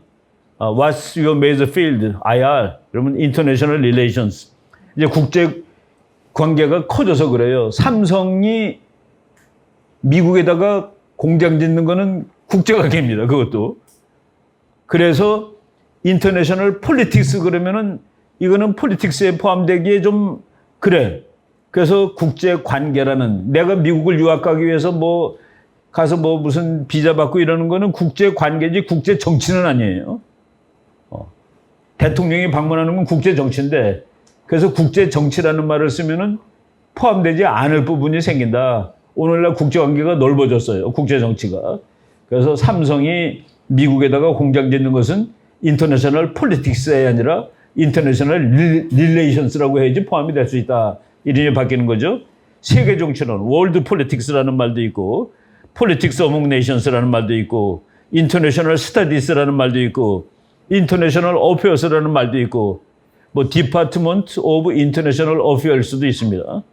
이렇게 그 학과 이름도 조금씩 다른데 공부하는 건 같으면서 그러니까 이게 아직도 그러니까 정리가 덜 된 학문이다. 그 역사가 짧다라는 그런 뜻이에요. 경제학의 다른 이름이 있는가? 사회학의 다른 이름이 있는가? 서울대학교 사회학과, 뭐 연대 사회학과, 이대 사회학과, 다 사회학과 똑같이 어디 가도 사회학과입니다. 근데 국제정치학은 우리나라에도 외교학과라는 이름도 있고 국제관계학과라는 이름도 있다. 이렇게 아직 좀 족보가 덜 발달돼 있다. 이제 학문이 국제정치학에 제일 먼저 생긴 것은 이제 영국에 있는 대학이에요. 영국에 있는 대학인데 뭐 이건 우리가 뭐 이것까지 깊이할 그냥 그렇다고만 알면 됩니다. 영국에 있는 대학이고 그리고 국제정치학이라는 과목이 이제 강의가 된 것은 1899년부터 있었대요. 위스콘신 주립대학에 폴 사무엘 레인시라는 교수가 이 사람은 그냥 정치학자인데 국제정치학이라는 과목을 첫 번째로 강의한 것은 1899년. 요거로 치면은 그래도 123년 된 거죠. 그런데 학과가 아예 디파트먼트 오브 국제정치학과가 생긴 것은 영국의 대학인데 그건 1919년. 그래서 그것은 103년밖에 안 됩니다. 조지타운 대학이라는 대학이 미국에서 아주 좋은 대학인데 여기는 공부를 잘하는 대학이 아니라 여기 출신 외교관이 많습니다. 그래서 그 미국 워싱턴 DC에 가가지고 여기서 꼭 박사까지 안 해도 돼요. 여기서 석사라면은 주로 미국 외무부 들어가서 일하게 되고 뭐 미국 CIA 같은 데 가고 그러는데 뭐 아주 캠퍼스 괜찮고 아주 이쁜 학교입니다. 거기에서 국제정치학이 미국에서 제일 먼저 만든 과인데 여기도 1919년에 국제정치학을 강의하기 시작했다라는 식으로 그냥 알면 되고요. 그리고 조지 테네트라는 미국의 이 사람은 대를 이어서 CIA 국장을 한 사람입니다. 근데 그것도 정권이 같은 민주당도 아니에요. 클린턴 대통령은 민주당 대통령인데 그때 CIA 국장인데 클린턴 대통령 다음에 대통령이 부시죠. 아들 부시. 공화당인데 그때도 CIA 국장을 한 사람이라. 그러니까 대를 바꿔가면서 당을 바꿔가면서 국제정치에서 아주 유명한 사람입니다. 조지 테넷. 우리 이제 한 학기 공부하는 동안에 이 사람 이름 여러 번 나올 거예요. 조지 테넷 국장이 나온 학교가 조지타운 대학의 국제대학원이에요. 조지타운 대학 국제대학원이면은 그냥 외교관이 되고 싶은 사람은 여기 유학 갔다 오면 좋습니다. 프랙티스를 많이 가르쳐요. 이론보다도. 그래서 조지타운 유니버시티 월시 스쿨 오브 포린 서비스. 그래서 SFS라고 그럽니다. 월시는 그 사람 이름이죠. 그 유명한 사람의 미국은 뭐 유명한 학자 이름도 따고 돈 낸 사람 이름도 따고 이 학교를 만드는데 월시라는 사람이 아마 돈 냈을 수도 있어요. 그래서 월시 뭐 포린 서비스 대학원 해가지고 여기를 졸업했는데 조지 테넷이라는 사람이 회고록도 쓰고 그랬죠. 부시 대통령이 이라크를 때릴 때 핑계가 뭡니까? 저놈들이 대량 파괴 무기와 핵무기, 화학무기를 만든다. 그래가지고서 마지막으로 공격하기 전에 조지 테넷 국장, 이라크에 대량 파괴 무기가 있는 것은 확실하죠. 그랬더니 이 사람이 그거는 슬램덩크입니다라고 그랬습니다. 슬램덩크가 이제 농구 영어인데 미국 선수들 키가 크니까 가서 점프해가지고 공을 위에다 이렇게 꽂는 것들이 있어요. 이게 위에서 던지는 게 아니라 꽂는 거. 그건 100% 들어가죠. 슬램덩크니까. 아예 그거는 슬램덩크입니다라고 얘기를 했습니다. 그래서 아주 유명한데 그러니까 CIA 국장이 확실하다니까 그럼 가서 때려 그러고서 때린 겁니다. 근데 지금 결과는 없는 거로 나왔죠. 근데 이 사람이 왜 그러니까 부시는 억울할 거예요. 아니 내가 가서 본 적도 없고 정보의 제일 1등가는 CIA 국장이 있다고 그래서 내가 때렸는데 왜 나보고 뭐라고 그러는 거야. 근데 이 사람이 그 대를 바꿔서 CIA 국장한 이유는 조지 부시의 아버지가 41대 대통령이고 아들이 43대 대통령입니다. 그리고 클린턴이 42대인데 41대 부시 대통령이 CIA 국장 출신입니다. 그러니까 자기 아들한테 조언을 한 거예요. 아들아, CIA 국장은 정권이 바뀌었다고 함부로 바꾸기보다는 그래도 경력 있고 유능한 사람을 계속 쓰는 것이 좋은 거야. 그래가지고 민주당 사람, 이 클린턴이 임명한 국장을 그대로 쓴 겁니다. 그리고 거기 있는 거는 걱정하지 마십시오. 있습니다라고 이제 확인을 했고, 그리고 이제 가서 공격을 한 거죠. 그러니까 그런 그 스토리가 있어요. 그래서 미국의 외교 정책은 공화당이나 민주당이나 별 차이가 없다라는 것을 증명하는 또 한 사례가 됩니다. 대를 이어서 CIA 국장을 했으니까. 예, 영국에서 제일 먼저 생긴 학교가 발음하기가 좀 복잡해요. 에버리 스튜이스 대학인데, 이건 뭐 그냥 그 국제정치로는 유명한 학교입니다. 우리가 뭐 영국 그러면은 옥스퍼드, 캠브리지만 알고, 기껏 알아야지 그 런던 스쿨 오브 이코노믹스 해가지고 LSE까지 하는데, 뭐 아주 국제관계학과에는 좋은 학교라고 그러더라고요.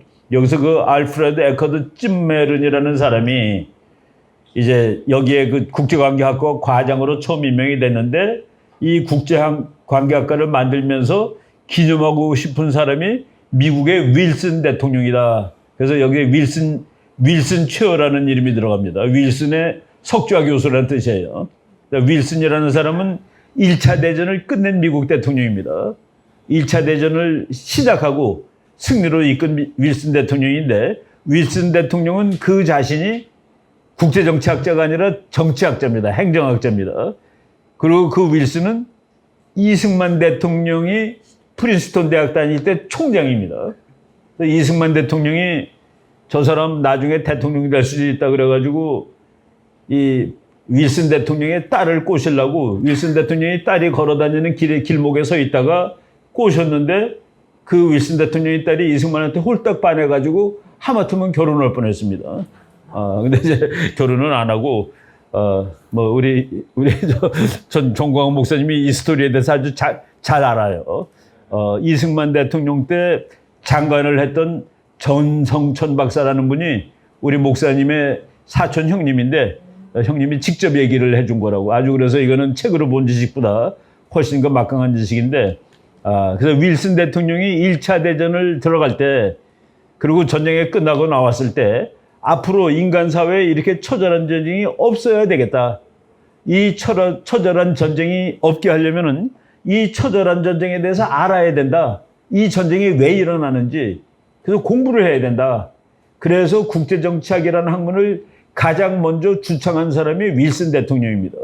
그리고 그 뜻을 본받아서 미국 대학에도 막 생겼는데 학과로서 생긴 것은 에버리스트위스라는 영국 대학이 처음이었다.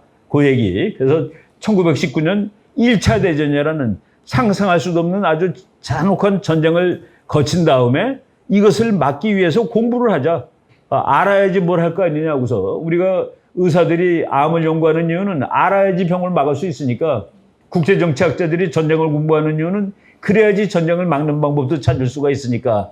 그래서 국제정치학은 1차 대전이라는 기대하지 않았던 처절한 전쟁의 결과, 다음에는 이런 전쟁을 일으키지 말아야 된다. 그리고 이 전쟁을 막으려면 공부를 하면 된다. 그래서 대단히 낙관적인 의미에서 출발하는 학문입니다. 이거 열심히 하면 전쟁을 안 할 수 있어. 이 공부를 열심히 해. 의사들이 열심히 병을 공부해가지고 치료하듯이 우리도 국제정치를 공부하자고, 그래서 세상을 평화롭게 만들자고 하는 입장에서 이 학문이 시작된 겁니다. 좋은 의미를 가지고 시작된 것이죠. 그래서 그 에버리스트 스위스 대학은 생긴 지가 150년 됐는데, 국제정치학은 이제 지금 100년 됐다고 뭐 기념도 하고 그럽니다. Celebrating 100 years of international politics and shaping the next 100.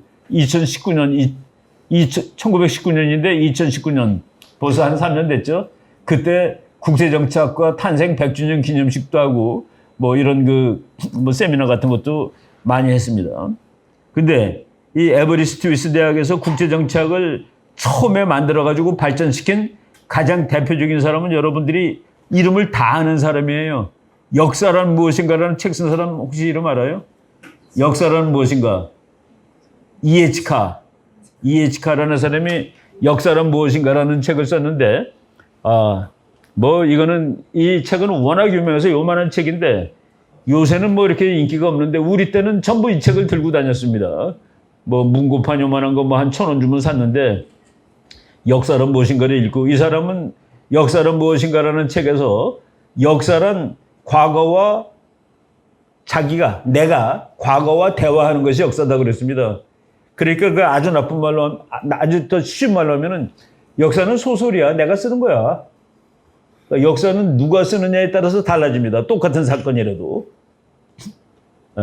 그 현대와 과거의 대화다 그랬습니다. 그러니까 내가 보는 역사학을 공부하는 사람의 입장에서 그 역사학자만큼 많은 역사학이 가능한 거예요. 그러니까 그 역사가 하나가 아니라 역사학자 수만큼 많은 겁니다. 그러니까 우리나라가 병합된 역사를 그 고종을 봤을 때 고종을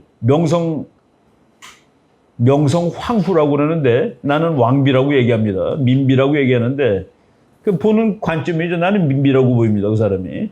어떤 사람은 황후로 보이는 사람도 있어요. 그래서 이제 이에치카는 그건 황후로 볼 수도 있고 민비라고 볼 수도 있어. 라는 것을 처음으로, 옛날에는 역사는 하나만 있는 줄 알았죠. 그런데 해석하기에 따라서 여러 개가 있을 수 있다라는, 원래는 이제 국제정치학자는 아닌데 이 사람이 1919년부터 이 대학에, 에버리스트 스위스 대학의 아주 핵심적인 교수로 하다가 1939년에 책을 한 권 썼습니다. 지금 우리가 공부하고 있는 이따위 식으로 국제정치학을 공부하면 전쟁을 막을 수가 없어. 이제 전쟁 곧 날 것 같아. 1939년에 무슨 전쟁이 났죠? 2차 대전이 터집니다. 그래서 지금까지 방법은 안 되고 이 방법으로 공부를 해야 돼. 그래서 이 사람이 현실주의의 창시자라고 얘기하는 겁니다. 지금까지 공부는 너무나도 이상주의적이어서 외교관들이 숨어서 쑥닥쑥닥 하지 말고 공개 외교를 하고 좋은 국제법을 만들고 좋은 국제기구를 만들고, 유나이티드 네이션, 그 앞에 리그 오브 네이션스, 국제기구 훌륭한 거가 있고 좋은 국제법, 좋은 평화조약, 이런 것들이 있으면은 1차 대전 같은 전쟁을 막을 수가 있어 라고 했는데 그렇지 않아. 더 다른 거가 있는 거야, 전쟁을 일으키는. 그래서 우리가 좀 더 세상을 현실적으로 봐야 돼. 근데 이게 현실적으로는 것은 국문학적으로 현실적인 게 아닙니다. 국가들이라는 것은 어떻게 행동하는 그 원리를 알아야 돼. 국가들은 도덕적으로 행동하지 않아. 국가들은 이익이 더 중요해. 국가들은 다른 나라 사람이 100명 죽는 것보다 자기 나라 사람 1명 죽는 게 더 슬퍼. 이런 식으로 이제 이해를 해야지 전쟁을 막을 수가 있는 거야. 라고 해서 기존의 관점을 엎어치는 책을 만들었는데, 그 책 제목이 그러니까 20년의 위기라고 돼 있는 책입니다. 그 다음 페이지 볼게요. 이 사람이 역사는 무엇인가라는 뭐 아주 무지무지하게 유명한 책을 썼고, 이거는 우리나라에 복사판, 그러니까 번역판의 버전이 뭐 10개도 넘을 거예요. 이제 판권이 끝났으니까 아무나 번역해도 되는 책입니다.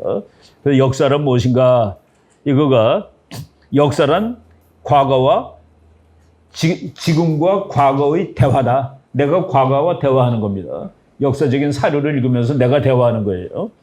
그리고 그다음에 이제 이 사람이 1939년에 The 20 Years Crisis, 1차 대전 끝난 다음에 20년 동안 평화가 오지 않았다. 또 전쟁이 나게 생겨먹었다. 2차 대전이 터지리라고는 생각을 안 했습니다. 뭐 2차 대전이라는 말은 언제 생겼을까요? 1차 대전이라는 말은 2차 대전 터진 다음에 생긴 말입니다. 그렇게 했죠, 당연히. 2차 대전이 무지무지하게 큰 전쟁을 한 거야. 1914년부터 1919년까지 정말 큰 전쟁을 했습니다. 1000만 명 죽었어요. 그래서 영국에서는 그레이트 워라고 그랬습니다. 큰 전쟁이야. 근데 또 터지네. 또 터지니까 이 전쟁은 그레이트 워라고 붙일 수가 없고 앞에 거를 1차 대전, 이거를 2차 대전이라고 이렇게 바꿔 부르는 겁니다. 통일신라라는 이름은 후세학자가 만든 이름이죠. 신라가 통일됐을 때도 신라입니다. 근데 우리가 이제 구분하려고 통일이라는 말을 갖다 붙인 거죠. 20년의 위기라는 것도 또 우리 그 동료 국제정치학자가 번역을 했습니다. 이것도 이제 요거를 국제정치학에서 현실주의의 첫 번째 책이라고도 얘기를 해요. 이런 식으로. 그러니까 이것도 뭐 그냥 뭐 서점에도 있고 도서관에 있으니까 나 한번 공부하고 싶다 그런 사람은 읽어보면 좋은 책이에요. 뭐 그러니까 이게 쉽게 잘 읽혀지는 책은 아니지만은 이에치카는 좌파죠. 러시아 전공한 사람입니다. 그다음에 뭐 또 이제 이런 뭐 학자들이 있는데 그래서 오래전에 거의 100년 전에도 국제정치학 책들이 나왔다. The American Road to World Peace. 세계 평화를 향한 미국의 길. 뭐냐? 윌슨의 길. 민족 자결주의. 모든 나라가 스스로 자기 운명을 결정하는 세상에서는 전쟁이 안 난다. 뭐 참 좋은 말이지만은 근데 그거는 이제 몇 나라한테 해당되는 얘기예요. 우리한테는 해당이 안 됐습니다. 왜? 일본이 이긴 나라 편에 껴 있었거든. 1차 대전에 전수국에 일본이 들어가 있었습니다. 그러니까 일본 식민지는 해방되는 게 아니에요. 진 독일 식민지를 해방시키기 위해서 만든 겁니다.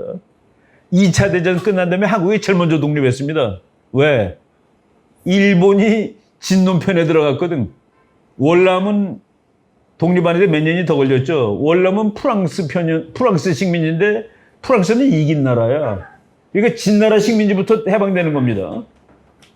그러니까 프랑스는 이긴 나라니까 식민지 해방 안 시키고 버티고 있으니까 뭐 영국도 마찬가지고 인도가 우리보다 훨씬 늦게 해방되죠. 왜? 이긴 놈한테는 해당이 안 되는 겁니다. 그래서 국제정치가 뭐 법이 누구한테 똑같이 적용되는 게 아니에요. 그래서 이제 이런 것들이 있는 것만 알면 됩니다. 국제정치 역사는 장구하지만 정치 학문의 역사는 짧다. 국제정치의 할아버지의 할아버지, 국제정치학을 만든 첫 번째 사람, 책이라고 첫 번째 사람은 투키디데스로 칩니다. 투키디데스의 펠로폰네소스 전쟁사, 그것이 국제정치학 책 출판된 거 넘버원이에요. 오늘 내가 여기 33페이지까지 할 건데 국제정치학 책 넘버원이 투키디데스의 전쟁사인데 내가 1980년대 미국에서 전쟁론이라는 과목을 들을 때 우리 교수가 아주 미국에서 날리는 전쟁 교수입니다. 잭 리비라는 교수가 첫 시간에 투키디데스의 책을 지금 읽어도 감탄을 하지 않을 수 없다. 그러니까 투키디데스가 이해한 전쟁의 원인은 지금 오늘날 미국의 국제정치학자들이 이해하는 수준에 버금간다라고 얘기를 합니다. 그래서 투키디데스의 펠로폰네소스 전쟁사를 지금 읽어보면은 그냥 한마디만 한다면은 아테네는 스파르타가 그 동네에서 제일 센 나라예요. 근데 스파르타는 아테네의 국력이 무럭 증가하는 것을 두고만 볼 수 없었다. 그래서 펠로폰네소스 전쟁이라는 그 세계 대전, 그때의 세계 대전이 일어날 수밖에 없었다. 그래서 어떤 신흥국가가 막 클 때 기존의 강대국이 두려워하면은 전쟁이 난다. 대전쟁이 난다. 그래서 그거를 이제 요 몇 년 전에 하버드 대학 교수 아주 유명한 그레함이라는 교수가 그거를 투피디데스 트랩, 투피디데스의 함정이라는 말로 표현했습니다. 중국이라는 나라가 무럭무럭 크고 있는데 미국은 그 무럭무럭 크고 있는 중국을 두려워하고 그 무럭무럭 크는 것을 두고만 볼 수는 없었다라고 적용이 되는데 그거를 투키디데스의 함정이라고. 그러니까 투키디데스가 2400년 전에 저 책을 썼는데 그 사람이 그때 만들어 놓은 개념을 지금 21세기의 학자들이 그대로 만들어서 쓰고서 미국과 중국 관계를 설명하는데 별로 설명 못할 부분이 없다라고 하는 거죠. 그러니까 몇천 년을 거치면서도 그 설명을 지금 성경책 읽어보면은 성경에 나오는 전쟁 이론, 거기 나오는 동맹 이론, 그거 가지고 지금 설명할 수 있습니다. 그래서 그래서 학문으로서는 새로 생겼지만은 그 옛날에는 국제정치학이 아니었을 뿐이지 투키디데스가 쓴 그 책은 국제정치학이라고 봐도 된다라고. 그리고 모든 학문은 자기 학문의 비조를 찾습니다. 원조 중에 원조. 그런데 경제학에서 제일 원조가 아리스토텔레스더라고요. 그리고 시학에서도 아리스토텔레스라고 그러더라고. 천문학도 아리스토텔레스라고 그러고, 아리스토텔레스는 현대 학문, 모든 학문의 첫 번째 할아버지로 칩니다. 그게 인간 역사의 마지막 천재예요. 자기가 살고 있던 시대의 자연, 사회, 인문 현상을 대강 다 이해하던 마지막 사람이 아리스토텔레스예요. 아인슈타인은 천재인데 자연 현상만 이해하고 있었습니다. 그러니까 정치학 물어보니까 그거는 몰라, 나는 정치학이 물리학보다 더 어려워라고 대답을 했죠. 그래서 자기가 살고 있는 시대의 대부분을 다 이해하던 사람, 마지막을 아리스토텔레스라고 그러는데, 경제학과에 갔더니 아리스토텔레스가 자기네 할아버지 중에 할아버지라고 그러더라고요. 근데 국제정치학에서는 아리스토텔레스를 치는데 국제정치학에서는 투키디데스로 치다. 투키디데스의 그 책, 우리나라에서 아주 완벽한 번역본이 최근에 몇 년 전에 나왔어요. 천병희 교수라는 분이 그 독일 문학한 분인데 그냥 평생 이제 나이가 많으셨는데 번역을 아주 원전을 가지고 번역을 하더라고요. 그래서 이제 표준 번역이 나왔는데 그런 것들 보면 좋죠. 그래서 국제정치학 1호 저술이 투키디데스의 펠로폰네소스 전쟁사다. 그리고 거기서 만들어 놓은 개념은 오늘날 미중 패권을 설명하는데 그대로 원용될 수가 있다. 그래서 아주 그런 것이다는 그 얘기를 하고서 오늘 여기까지 하겠습니다. 그리고 요거 꼭 사진 안 찍어도 되는 거고, 내가 이거를 전부 다 우리 공부한 사람들한테는 공개를 다 할 겁니다. 근데 내가 이제 이거를 만들어가는 과정이기 때문에 지금 내가 만든 게 한 70페이지까지 있는데 가서 또 바꾸면서 하니까 요거를 이제 한 몇 번에 나눠서 배부를 하겠습니다. 노트. 강의 노트를 여러분들이 그냥 갖고 있는 거로 치면 됩니다. 애써서 필기하는 건 공부하는데 도움이 되는데 안 하셔도 또 문제될 건 없다라고 말씀드리겠습니다. 오늘은 여기까지.